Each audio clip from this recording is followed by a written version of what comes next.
Good day. My name is Elmaleh-Riel. I'm the owner of Groupe Principio, and I'm also the chief consultant. I consult in marketing for small and mid-sized businesses as well as professional. And today's video will talk a little bit about place, which is one of the components of the 4 Ps. Now, I do have clients that are in the medical profession, some of which come into support of your general practitioners. There is a lot of reflection that's being done by some of them on where to position their practice. And it's an interesting concept, and it ties into what we're talking about, which is place. Obviously, there's some general practitioners' offices that have office for rent or a room for rent, and obviously the price would be a little bit higher simply because of the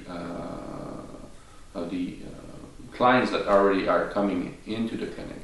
So you benefit from increased visibility.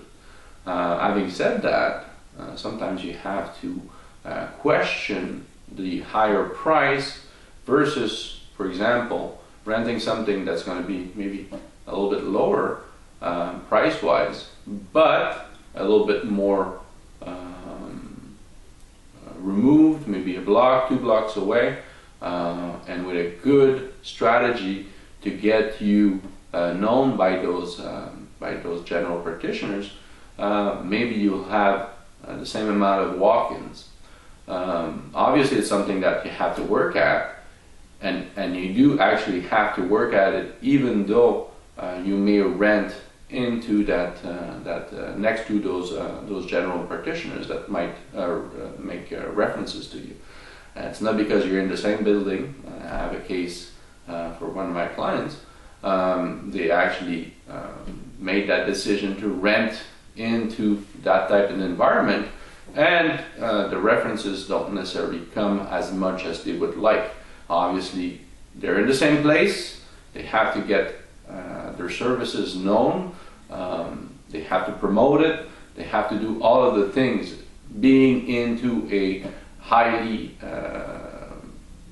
passing area does not guarantee that you will have walk-ins or collateral referral from your other peers. So you have to get your service known. You have to get your service understood. So if you have to do that, regardless where you are, the reflection is very interesting on whether or not it is logical to pay the extra rent. So that's a little bit in a nutshell some of the thinking process that goes into finding the right place for your clinic. Obviously, if you're a store, there's other dynamics that apply. I know that the internet dimension is taking more and more action, or it's becoming more and more interesting for people to complete or even have the entire selling process made online. So either you complete what you're doing into the brick and mortar, or you do an entire online businesses, or you do a little bit of both. But the online business is really a good alternative now that a lot of people are starting to consider. So that's another dimension to consider. With that, if you have any questions, any comments, I welcome them. Please either by email or in the section comment in this video. Thank you very much and have a great day.